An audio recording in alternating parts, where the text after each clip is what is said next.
Hoje temos um programa especial em que recebo o professor e escritor Gabriel Perisset, entre outros títulos acadêmicos. Ele é pós-doutor em Filosofia e História da Educação, também é palestrante e, como escritor, tem mais de 20 livros publicados e mais de 1000 artigos em revistas, jornais, blogs e sites. Conversaremos hoje sobre o seu livro A Arte de Ensinar e a sua visão sobre a educação no Brasil no século XXI. Boa noite, Gabriel. Seja bem-vindo. Uma alegria recebê-lo aqui no nosso programa. Obrigado, Márcio. Minha alegria também é grande estar aqui. Vamos falar aqui do livro, A Arte de Ensinar. O que você traz como proposta para... Esse é o 20º livro? Não. Na verdade, esse livro já está na 2ª edição, pela editora Saraiva. Esse livro já teve uma edição anterior, foi publicada por um amigo, e nós difundimos no meio docente e esgotou-se. E mais tarde a Saraiva se interessou por esse título, então publicamos agora a 2ª edição revisada, atualizada, agora neste ano 2012. Né? Qual que é a sua proposta? A proposta é a seguinte, quer dizer, nós temos ensinar, né? Ensinar exige algum tipo de arte, algum tipo de talento, algum tipo de envolvimento. Né? Não é só uma técnica. Há pessoas que defendem o ensino, a didática, como uma técnica, em que haveria, inclusive, passos e regras muito bem definidos. Faça isso, se um aluno levantar a voz, faça aquilo, se a aula está ficando morna, levante essa questão. Uma série de instruções para que o professor desempenhe bem seu papel. Eu acredito que não é bem assim. Eu acredito que o professor é uma espécie de artista. Ele precisa desempenhar um papel, né, e criar um personagem, diria assim, na sala de aula. Não basta chegar e dar a aula, né, transmitir a informação. Ele precisa encarnar o conhecimento, né, criar o seu papel, criar a sua fala, criar uma espécie de momento teatral. Né? Um autor diz isso, que ensinar é um quarto de conhecimento e 3/4 de teatro. Né? Quer dizer, que nós temos que ter um desempenho, né? Independentemente de ter ou não ter talento para o palco, né? Mas eu acredito que um bom professor sempre cria em sala de aula um momento de criatividade, um momento de abertura para o diferente, para o novo, para o original. Por isso que eu digo que o professor é um artista e por isso é preciso desenvolver uma arte de ensinar. Agora, quando você fala assim de criar esse personagem, tem professor que tem dificuldade, não tem? Talvez ele tenha essa dificuldade porque também lhe foi ensinado que o professor era apenas um burocrata que tinha que cumprir certos passos e dar certas questões, apresentar certas questões e ponto final.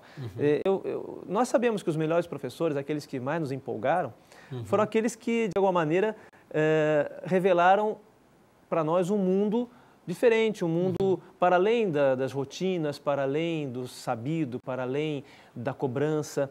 Eles criavam, independentemente da matéria que seja, química, história, mas eles traziam para a sala de aula um âmbito, um momento, um mundo diferente, que é o que faz com que a gente supere apenas a questão básica de saber para chegar aos certos objetivos, aprender para cumprir certas etapas. Isso é muito pouco, né? Tanto é que todo grande artista é também um professor. Mas assim como o grande professor é um artista, todo artista nos ensina também, nos abre horizontes de aprendizado. Quando você topa assim com um professor acanhado e com essa mentalidade que a gente acabou de dizer, bastante arraigada nele, tem um caminho, um começo para poder romper com esse antigo paradigma e se lançar nesse novo? Veja, eu não quero dizer, Márcio, que o professor mais tímido ou mais, assim, concentrado, assim... Não seja capaz de realizar esse papel. Não, e não seja um bom professor. Quer dizer, há professores também que desempenham bem a sua tarefa, sendo mais comedidos, mais tímidos. Eu tive um professor de latim que era uma múmia. Quer dizer, mas ele, como tal, ele também tinha os seus talentos e também nos fazia gostar da matéria. Mas encarnava o seu personagem. De certa maneira, ele era um artista também, porque também há espaço para a múmia. nessa história. Mas o que eu quero dizer é que o bom professor, ele descobre que as crianças, sobretudo, e os jovens, estão envolvidos hoje no mundo do jogo, no mundo do lúdico, no mundo das aventuras, do entretenimento, e transformar a escola no lugar onde existem coisas que têm que ser ministradas de maneira seca, às vezes até agressiva e burocrática, não vai surtir o mesmo efeito. E o professor, todo professor, eu acredito, gosta de palco, gosta de plateia. Né? A palavra plateia tem a ver com plátano, quer dizer, com aquelas árvores que têm aquelas folhas largas, debaixo das quais ficam os alunos ouvindo o professor.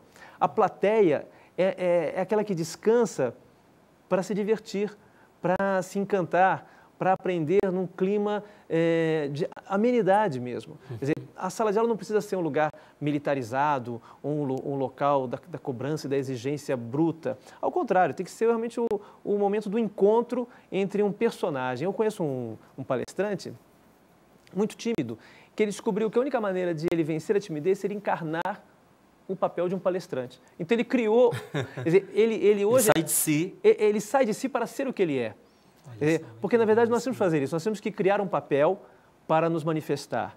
Né? Então, e artistas tímidos, há muitos. Você pensa que o artista não é tímido? O artista pode ser uma pessoa muito tímida, mas naquele momento da plateia, ele se revela um grande comunicador, porque ele encarna, né, não só a sua pessoa, mas o papel do professor, o papel do comunicador. Então, ele pode representar um personagem histórico, ele pode simular uma equação química, ele pode fazer uma grande brincadeira e, com isso, ele também se liberta da sua timidez. Como é que você se prepara para você entrar numa sala de aula cujos alunos você nunca encontrou na sua vida? É o seu primeiro momento, é gente já mais preparada, é gente inteligente, o que é normal, né? E você está ali com o desafio da novidade. Como é que você, o Gabriel... Paulo Outram, que foi um grande ator, ele dizia, quando o público está frio, o ator tem que queimar. Então, entrar queimando, entrar, quer dizer, em estado de alegria, de paixão pelo seu conhecimento, está na essência da arte de ensinar. E isso exige muita concentração. Por incrível que pareça, para você queimar, para você se expandir, para você expor as coisas de maneira interessante, bacana, animadora, é preciso antes concentrar-se. Então, você vê muitos atores assim, muitos jogadores assim, muitas pessoas que quando vão entrar em campo, ou vão entrar no palco, ou vão entrar em cena, elas fazem um trabalho de concentração, de reunir forças, reunir energias, reunir ideias para poder se expandir. Então, por incrível que pareça, a arte de ensinar exige muito ensaio, muita preparação. Eu conheci vários professores, e um em particular, que foi meu orientador, que antes de dar aulas, ele chamava às vezes um amigo, um colega, e fazia aula. Ele já interpretava a aula, ensaiava para dar a aula. Isso eu chamo de arte de ensinar. E você, chegando lá, você vai ser mais espontâneo do que seria se simplesmente fosse você mesmo. Você representando o papel do professor, você desempenha melhor o seu papel de professor do que alguém que chegasse e quisesse dar uma de professor. Entendi. Nem disso que a gente falou aqui, o que você considera que são componentes essenciais para um bom professor e que o afasta daquela realidade do mau professor? O que seria um mau professor e um bom professor? Eu diria que até os maus professores são bons professores, porque eles também ensinam como não fazer. Né? Os meus melhores professores foram meus piores professores. Eu olhava para aquele professor... Isso não. Não, isso não. Né? E acho que aí está um primeiro ponto a considerar. O bom professor acredita que o seu aluno sempre é inteligente, sempre é criativo, sempre vai aproveitar a aula da melhor maneira possível. Isso já cria um clima, vamos dizer assim, receptivo de parte a parte. O professor que já entra desconfiado, pensando mal dos alunos, acreditando que eles não vão aprender, ele também já entra, vamos dizer, por baixo, ele também já entra se economizando. Então, eu diria que a primeira virtude do professor artista é a generosidade. A palavra generosidade vem de gerar. Generoso é aquele que gera possibilidades, gera diálogo, gera caminhos novos. Eu já vou fazer um atalho aqui para poder dizer, porque eu gosto muito, inclusive quando o professor chegou aqui eu já fui logo perguntando, ele tem um livro chamado Palavra e Origens. Palavras e Origens. Palavras e Origens. E eu fiquei encantado, porque eu gosto muito da origem das palavras, da sua etimologia. Então, você que gosta, já fica sabendo que tem o livro, porque vai ouvi-lo citar outras vezes aqui algumas origens de palavras. E já, você me dizia, tem mais 200 no blog, esperando para... No meu blog, eu tenho um blog chamado Palavras e Origens, que alimenta futuras edições do livro, e já faz um tempo, já tenho colocado lá mais 200 palavras a mais do que tem no livro. Né? Então, Márcio, a arte de ensinar consiste nisso, em que o professor aprende a ser professor. Né? Não é espontâneo. Né? A espontaneidade não é legal, a espontaneidade não é boa, né? Porque ela muitas vezes vai no senso comum, vai no que é mais fácil, vai no que é mais imediato. Nós temos que realmente construir uma relação docente, uma relação com os alunos, e isso implica em construir também um personagem, aprender a falar em público, aprender, outro item importante, aprender a amar profundamente aquilo que você vai ensinar. Isso transpira. Quando o professor está identificado com o que sabe, ele nem precisa fazer força para ensinar, porque à medida que ele vai falando, ele vai lembrando e tirando mais conclusões e criando na própria sala de aula mais informações e conhecimentos que talvez ele não lembrasse antes de começar a aula. Bom, muito inspirador isso aí, viu, Gabriel? Gostoso de ouvir. E agora, algo que eu queria que você comentasse para a gente. O sucesso de uma turma de alunos depende do professor? Assim como, dizer, toda relação de comunicação é meio a meio, né? Quer dizer, metade da comunicação tem a ver com o comunicador, outra metade tem a ver com quem ouve a comunicação, né? Eu até costumo brincar com essa expressão ser ouvido. Eu falo e quero ser ouvido, mas aí eu estou sendo ouvido, eu estou falando que eu quero ser ouvido, eu estou usando o verbo ouvir no particípio passado, eu quero ser ouvido. Mas a palavra ouvido também pode ser um substantivo, ouvido, o ouvido, a orelha. Eu quero ser ouvido. Eu também preciso ser um ouvido para ouvir o que você vai falar. Se você quer ser ouvido, seja ouvido. Exatamente. De modo que a relação é bidirecional. Qualquer relação é bidirecional, qualquer relação humana é bidirecional, não pode ser unilateral. Eu falo e você ouve e fica quieto. Então, uma sala de aula, um bom curso, um bom momento pedagógico é quando o professor fala, quer ser ouvido e se torna um ouvido para ouvir o muito que os alunos têm a perguntar, a falar, a questionar. Porque muitas vezes o professor vai com uma intenção e encontra outra intenção ou encontra outros problemas. E estar aberto a essas possibilidades é que faz do professor um artista, porque ele sabe improvisar, ele sabe recriar a aula naquele momento. Agora, isso que você está dizendo é uma coisa imensamente lógica. Por que tem professor que tem dificuldade de ouvir? É medo?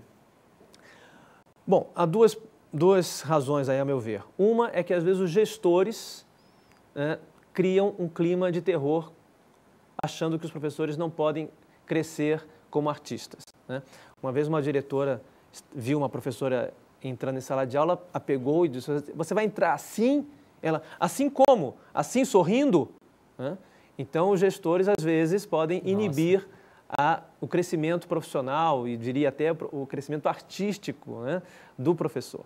Mas também pode acontecer que os próprios professores se apeguem a uma antiga lição, né, que foi aquela em que, às vezes, nós fomos educados, em que havia mais cobrança do que liberdade, mais desconfiança do que generosidade, e acontece esse fenômeno. Quer dizer, às vezes nós começamos a fazer aquilo mesmo que nós criticávamos nos outros. Né? E a essência da educação, a meu ver, é quando você permite que cada um se torne aquilo que é. De modo que, por exemplo, é uma grande mentira querer que uma pessoa seja boa em tudo, porque ninguém pode tirar boas notas em tudo. E ninguém merece ser reprovado porque não conseguiu um bom desempenho num aspecto do conhecimento, ou numa disciplina, ou numa matéria. Quer dizer, isso que nós sabemos que, logicamente, é uma falsidade, no entanto, nós podemos depois corroborar como uma verdade, reproduzindo aquilo que nós criticávamos nos outros educadores. De modo que existe uma incoerência de fundo na própria formação docente. na própria gestão educacional. Precisaríamos romper não mais com os paradigmas, romper com os paradogmas que estão amarrando muitas vezes professores criativos, professores inventivos, que não encontram espaço até com seus próprios colegas. Essa consciência é clara, Gabriel, hoje no corpo docente? Essa consciência não é clara para muitos docentes. Ainda que no momento que você fale isso numa palestra, como eu falo, todo mundo aplauda, todo mundo gosta, todo mundo concorde, mas saiu da palestra, é como se o mundo voltasse a ser o que era antes. Bom, basta pensar em Paulo Freire, Rubem Alves, né, Mário Sérgio Cortella. Quantos desses escritores e palestrantes não encantaram, né, seus leitores e suas plateias, e depois as coisas voltaram a correr como antigamente? Falta, então, compromisso e coragem individual, né, de muitos indivíduos juntos, né, para que as mudanças ocorram, de fato, né?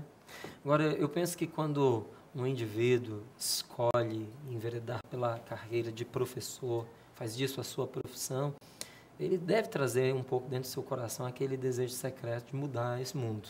Né?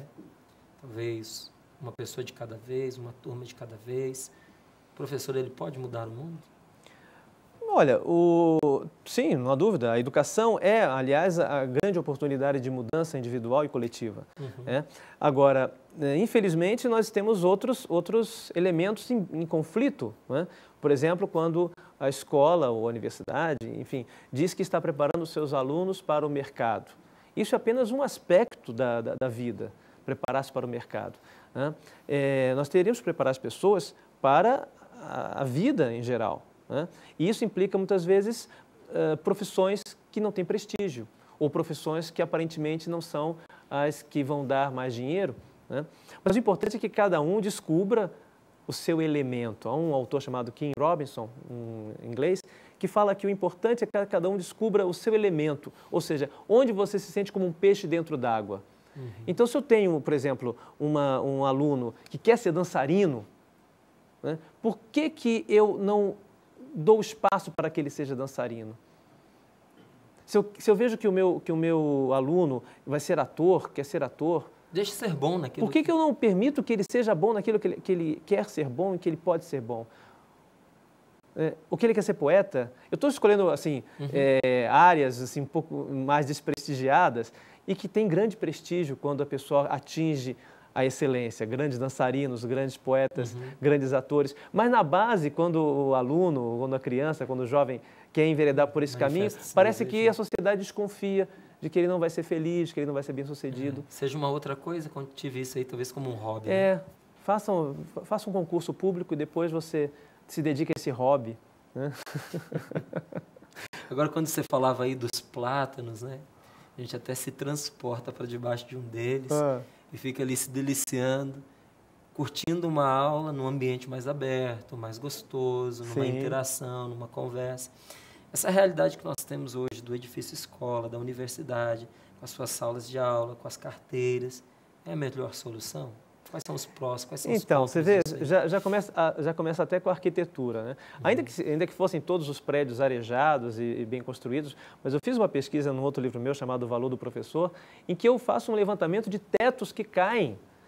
E parece que realmente é uma coisa meio milagrosa, porque as notícias são assim, quando as crianças já tinham acabado de sair, o teto caiu. Ou quando as crianças iam entrar, o teto caiu. Quer dizer, se não fosse por esses milagres, teríamos notícias constantes de tetos de escolas que caem e matariam crianças. Felizmente isso não está acontecendo, mas os tetos estão caindo. Quer dizer, e esse desleixo com o espaço físico já mostra o desleixo pelo professor, pelos alunos, etc.